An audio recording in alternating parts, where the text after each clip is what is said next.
আসসালামু আলাইকুম। সবাই কেমন আছেন? আশা করি আল্লাহর রহমতে সবাই ভালো আছেন। তো আমার হাতে যে ফোনটি এখন দেখতে পারতেছেন, এই ফোনটি হচ্ছে নোট 10 প্রো ম্যাক্স, মানে শাওমি ব্র্যান্ডের। তো এই ফোনটি হঠাৎ করেই বেশ কিছুদিন আগে এটার সাউন্ডে প্রবলেম হয়। তো এই ফোনটি ফ্যাক্টরি রিসেট করে হচ্ছে এই ফোনটিকে বেশ কিছুদিন চালিয়েছিল। তারপরে হচ্ছে ফ্রন্ট ক্যামেরাটি সমস্যা হয়। এক এক করে এরকম করে হচ্ছে সমস্যাগুলো বাড়তেই থাকে। তারপরে হচ্ছে ওই ভাই আমাদের সাথে যোগাযোগ করেন যে এই ফোনটি রিপেয়ার হবে কিনা বা রিপেয়ার করা যাবে কিনা। তো ওনাকে হচ্ছে আমরা একটি নিশ্চয়তা দিয়েছিলাম যে আপনার কাজটি কিন্তু করা সম্ভব বা কাজটি সম্পূর্ণ হবে। তো ওই ভাই বিশ্বাস করে আমাদের কাছে আসতেন। তো হচ্ছে আমরা কিভাবে এই ফোনটি রিপেয়ার করি, আপনারা আমাদের সাথে থাকুন, দেখতে থাকুন ভিডিওটি। তো এখন এই ফোনের যে ফ্রন্ট ক্যামেরা প্রবলেম সেটা কিন্তু আমি আপনাদেরকে দেখিয়ে আসলাম। এখন হচ্ছে ফোনটাকে পাওয়ার অফ করে দিলাম। এখন এই ফোনটাকে হচ্ছে মাদারবোর্ডটাকে বের করে নিব।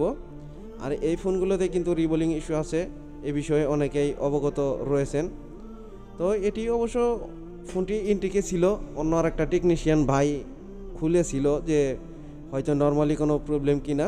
সম্ভবত সে এই রিবোলিং বিষয়ে অবগত না, যার কারণে এই ফোনটি শুধুমাত্র খুলেছিলেন। খোলার পরে ওনার কাছে মনে হয়েছে যে না, এই ফোনটি ওনার কাছে রিপেয়ার হবে না।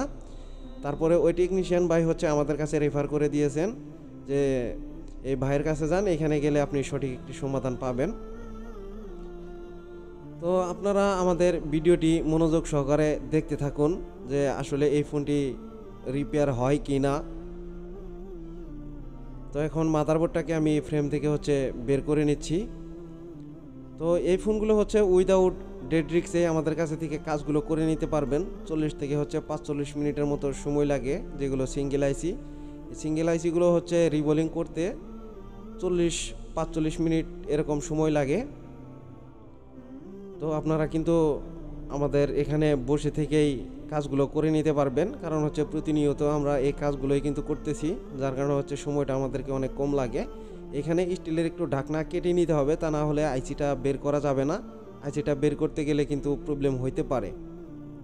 তো সেই ক্ষেত্রে হচ্ছে আইসিটা বের করার জন্য যতটুকু স্পেস প্রয়োজন আমি হচ্ছে স্পেসটা করে নিলাম।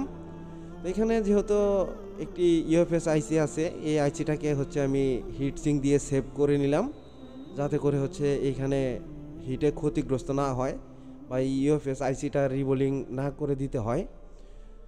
তো এখন সাইডের যে আঠাগুলো, এই আঠাগুলোকে হচ্ছে আমি কেটে নিচ্ছি। আপনারাও খুব সুন্দর করে কেটে নেবেন, তাহলে এই সাইডের যে কম্পোনেন্টগুলো, এই কম্পোনেন্টগুলো কিন্তু উঠে যাবে না। আর এই বর্তমান সময়ের যে ফোনগুলো, এই ফোনগুলো যে অনাকাঙ্ক্ষিতভাবে প্রবলেম হয়, অনাকাঙ্ক্ষিতভাবে প্রবলেম হইলে এই ফোনগুলো কিন্তু আইসি রিবোলিং করেই সলভ করা হয়।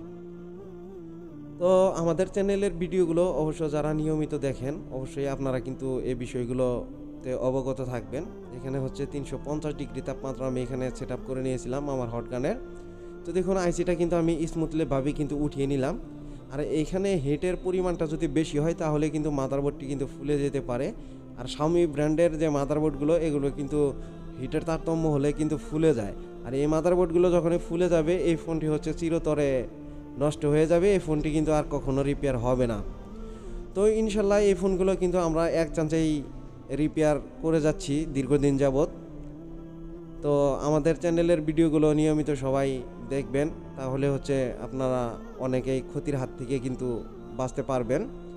আর তা না হলে কিন্তু এর আগে বেশ কিছু ভিডিওতে আমি আপনাদেরকে বলেছি, বা অদক্ষ টেকনিশিয়ানের হাতে পড়লে যে ফোনগুলো কী ধরনের প্রবলেম হয়, সে বিষয়গুলো কিন্তু আমি আপনাদেরকে দেখিয়েছিলাম।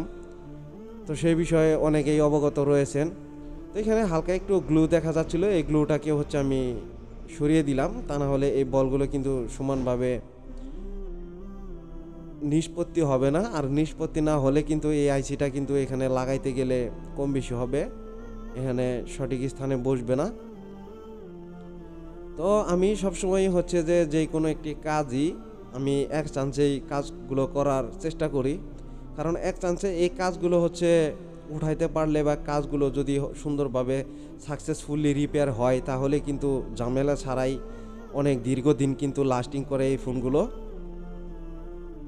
তো যে ভাইরা আমাদের কাছে থেকে রিপেয়ার করে নিয়ে গেছেন তারা অবশ্যই ব্যবহার করতেছেন, অনেকেই এ বিষয়ে অবগত আছেন, জানেন যে আসলে ফোনগুলো কত স্মুথলি ভাবে চলে। তো অনেক ভাইরাই আমাদের কাছে ফোন করে বলে থাকেন যে ভাই আপনি ফোনটি রিপেয়ার করে দিয়েছিলেন খুব সুন্দরভাবে, কিন্তু আমি এখন ইউজ করতে পারতেছি কোনো ধরনের হ্যাচাল ছাড়াই, কোনো ধরনের ঝামেলা ছাড়াই।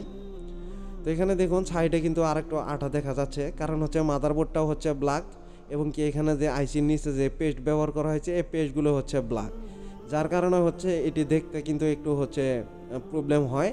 তো এই বিষয়গুলো সতর্ক রেখেই কিন্তু এই কাজগুলো সম্পূর্ণ করতে হয়। তো মাদারবোর্ডটি কিন্তু সম্পূর্ণরূপে আমার ক্লিন হয়ে গেল। এখন আমি আবারও শেষবারের মতো হচ্ছে ফাইনালি থিনার দিয়ে হচ্ছে ক্লিন করে নিলাম। তো এখন আইসিটা পরিষ্কার করার পালা। এই আইসিটা হচ্ছে SM7150। তো এই আইসিটি কিন্তু খুবই ছোট, মানে অন্য আইসির তুলনায় কিন্তু হচ্ছে এই সিপিইউ আইসিটা খুবই ছোট আকারে হয়ে থাকে। তো এই আইসিগুলো অত্যন্ত পরিমাণ কিন্তু হিট হয়, আর হিট হওয়ার কারণেই মূলত এই প্রবলেমগুলো কিন্তু সংগঠিত হয়। তো এখানে হচ্ছে ব্ল্যাক পেস্টটাকে আমি একটু কমিয়ে নিলাম করে। এখন হচ্ছে সোল্ডারিং আয়রনের মাধ্যমে আমি সম্পূর্ণ আঠাগুলোকে ক্লিন করে নিব, আর হট এয়ার গানের মাধ্যমে শুধুমাত্র হচ্ছে আমি আঠাগুলোকে কমিয়ে নিলাম। কমিয়ে নিলে কি হয়, সোল্ডারিং আয়রনের প্রেশার পরে কম এবং কি আইসিতেও প্রেশারটা কম পড়ে, যার কারণে আইসিগুলো ড্যামেজ হওয়ার চান্সটা কিন্তু খুবই কম থাকে। তো এখানে হচ্ছে অনেকেই একটা একটা করে বলগুলো হচ্ছে টুইজার দিয়ে বা একটি ব্লেড দিয়ে হচ্ছে এক এক করে এই বলগুলোকে আপনারা স্পষ্ট করে নেন। আর এখানে বলগুলো যখনই অস্পষ্ট থাকবে, অস্পষ্ট থাকলে কিন্তু এখানে লিডগুলো ধরবে না, আর লিডগুলো না ধরলে এখানে বল করা যাবে না। তো এটাকে হচ্ছে আমি সোল্ডারিং আয়রনের মাধ্যমে করে নিচ্ছি, কারণ হচ্ছে যে আমি কম সময়ের মধ্যে যেহেতু কাজটি সম্পূর্ণ করব, যার কারণে এখানে সোল্ডারিং আয়রনের মাধ্যমে আমি এই বলগুলোকে সক্রিয় করে নিলাম। এটা কিন্তু আপনারা অবশ্যই দেখতেই পারলেন। তো এখানে হচ্ছে যে এখন এই বলগুলোকে একদমই সমান করে নিব, যাতে করে হচ্ছে যে রিবোলিং করার সময় কোনো ধরনের ঝামেলা না হয়, বলগুলো ছোট বড় না হয়। আর এই বলগুলো যখনই ছোট বড় হবে তখন কিন্তু এই আইসিগুলো কিন্তু কানেকশন হবে না। এগুলো যারা আইসি লেভেলের কাজ করেন অবশ্যই এই বিষয়ে কিন্তু অবগত রয়েছেন। আসলে এই ভিডিওগুলো হচ্ছে যে নিত্য নতুন ভাই যারা রয়েছেন, নতুন করে এই কাজগুলো করতেছেন তাদের জন্য এই ভিডিওটি। তো এই আইসিটাকে এক চান্সে হচ্ছে আমি রিবোলিং করে নিলাম। এখানে হচ্ছে লিকুইডের কণা দেখা যাচ্ছে, এই কণাগুলোকে সরিয়ে দিতে হবে, ক্লিন করে নিতে হবে। তা নাহলে এই আইসির বলগুলো যখনই আপনি রিসাইজ করতে যাবেন, রিসাইজ করতে গেলে তখন হচ্ছে যে একটি বল আর একটা বলের সাথে হচ্ছে জুড়ে যাবে, তখন কিন্তু পুনরায় আবারও রিবোলিং করা লাগবে।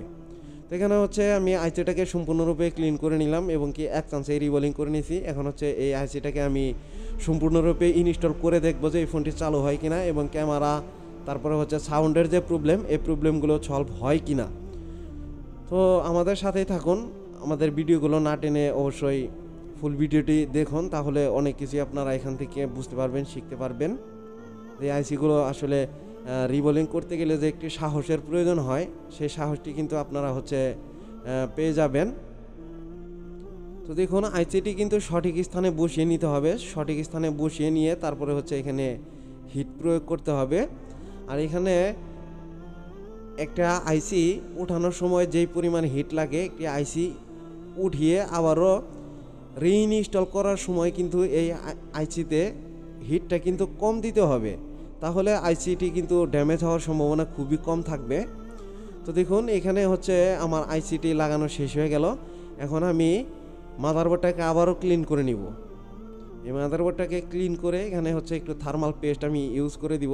থার্মাল পেস্ট ইউজ করে দিলে অবশ্যই অনেক উপকারী হয়, কারণ হচ্ছে যে এই আইসিগুলো কিন্তু ড্যামেজ খুব কম হয়। আর থার্মাল পেস্ট ইউজ করে না দিলে এটি হয়তো 15 দিন 1 মাস এরকমটা চলবে, 15 দিন 1 মাস পরে কিন্তু প্রবলেমটি আবারও সংগঠিত হতে পারে। তো এই বিষয়ে সবাই অবগত থেকে কাজগুলো করার চেষ্টা করবেন। তো মোটামুটি হচ্ছে আমি এখন আমার কাজগুলো সম্পূর্ণ শেষ হয়ে যাচ্ছে এক এক করে।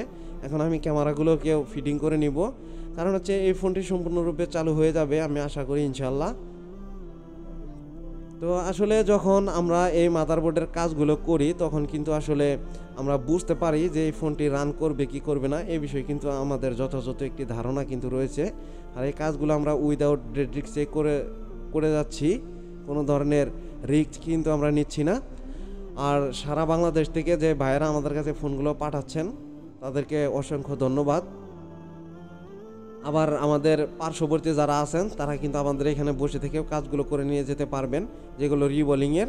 আর এমনি আদার্স অন্য অন্য যে ইস্যুগুলো, এই ইস্যুগুলো হচ্ছে রিপেয়ার করতে সময় লাগে, আমাদের হাতে সময়টা একটু কম থাকে, যার কারণে হচ্ছে যে এখানে আপনারা বসে থেকে যে কাজগুলো করে নেবেন সেই এটা সম্ভব হয় না।